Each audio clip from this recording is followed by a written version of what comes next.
Attention aux OGM et aux espèces améliorées. OGM, organes génétiquement modifiés. C'est quoi l'OGM pour les tout petits? J'explique de manière très simple.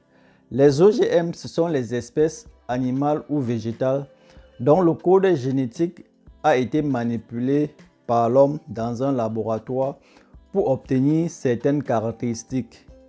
Les OGM prennent de l'ampleur chez nous. Comme les engrais chimiques il y a de cela quelques années, on n'avait pas vu le mauvais côté de la chose. Aujourd'hui, nos terres dépendent à 90% de ces engrais chimiques. Combien d'éleveurs, d'agriculteurs peuvent oser produire sans engrais chimiques? Ils sont très peu. Nous sommes devenus prisonniers et dépendants. L'homme paye le prix avec de nombreuses maladies.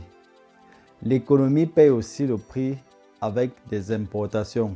C'est vrai que le côté positif des engrais chimiques n'est pas négligeable.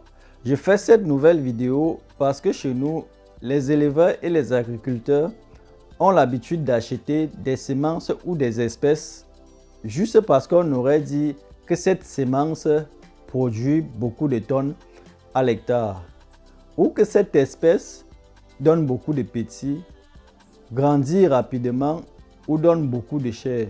Et pourtant, seuls ces critères ne suffisent pas pour faire un choix. Dans cette vidéo, je parle des avantages et des inconvénients des OGM et des espèces améliorées. À tout de suite.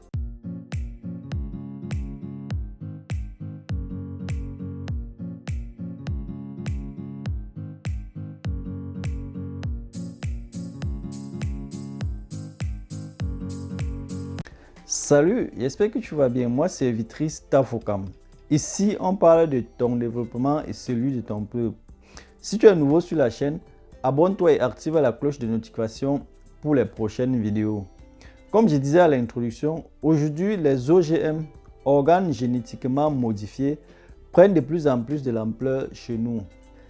Les races locales courent un grand danger et si rien n'est fait, elles disparaîtront tout simplement. Pourquoi modifier le gène, le code génétique des espèces? On te dira que la population mondiale grandit à vitesse grand V et pour continuer à nourrir cette population, les laboratoires de recherche se sont lancés dans la course de la production en masse. La quantité et non la qualité. On veut à la longue te proposer une viande obtenue à partir des cellules dans un laboratoire. Pour eux, les espèces sont améliorées pour plusieurs raisons. La production. On assimile les plants génétiquement modifiés à une production maximale, à un tonnage maximal à l'hectare, ce qui n'est pas toujours le cas. On peut utiliser les variétés locales et produire aussi autant à l'hectare. On cite aussi des diverses raisons de protection de l'environnement ou des espèces animales. Mais une chose est sûre, quand on fait des recherches, c'est aussi pour avoir de l'argent. Si rien n'est fait d'ici quelques années, on ne parlera plus d'ananas Bafia ou de l'avocat Bouddha. Voici un exemple pour parler de la production. Dans mon pays, le Cameroun, une vache laitière produit en moyenne moins de 5 litres de lait par jour. En comparaison avec son homologue français, dont les gènes sont modifiés, ça peut aussi être le résultat des croisements issus des races locales françaises. Qui sait? Elle produit 40 litres de lait selon les éleveurs français. Ce qui poussa le gouvernement camerounais à acheter 165 vaches laitières en France pour booster sa production laitière dans le nord du pays. Un achat qui fut financé par la Banque mondiale, pour ne pas dire la France. Qu'est-ce qu'elle est gentille, cette Banque mondiale? C'est quoi le but? Je te laisse faire cette réflexion. Mais bon, je te facilite la tâche. Le but ici, c'est faire disparaître les races locales. Et quand on sera vraiment dépendant, que va-t-il se passer? Bientôt, on va importer les herbes depuis la France pour nourrir les vaches. Parce qu'on aimerait aussi avoir la même capacité de production qu'en France. Importer les herbes, ah oui, ce sera le cas. Et puis, tu es pour la qualité ou la quantité?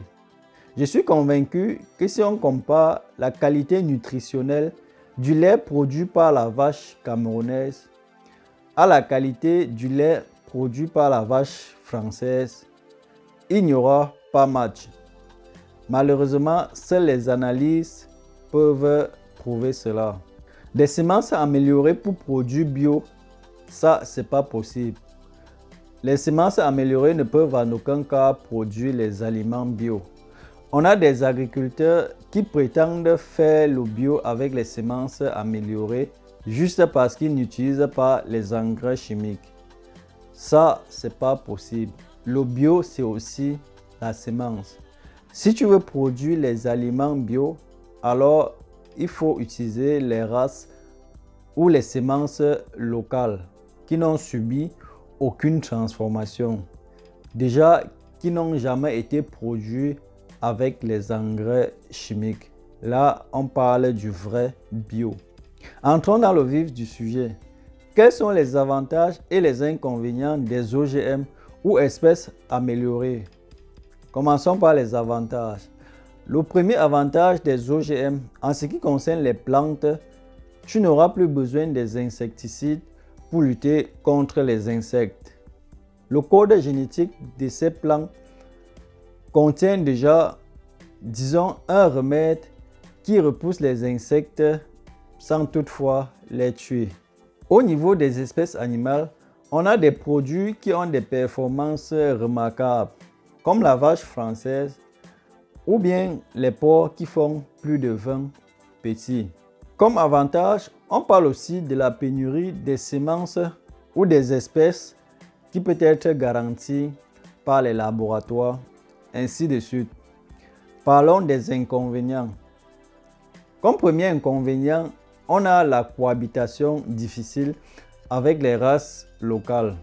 Les performances de ces espèces diminuent avec le temps. La dépendance totale. Les OGM et espèces améliorées ne résistent pas aux maladies. La santé de l'homme est aussi en jeu. Déjà que les engrais chimiques causent autant de maladies, ainsi de suite.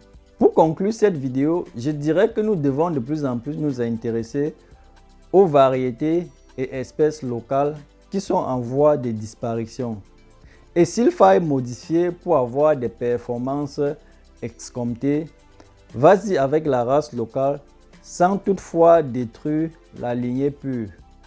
Ces races locales ont juste besoin des bonnes conditions qui manquent dans la plupart des temps pour faire des bonnes performances.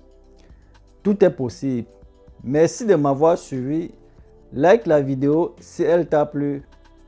Et si ce n'était pas le cas, like quand même. Surtout, porte-toi bien et à dimanche prochain. Ciao.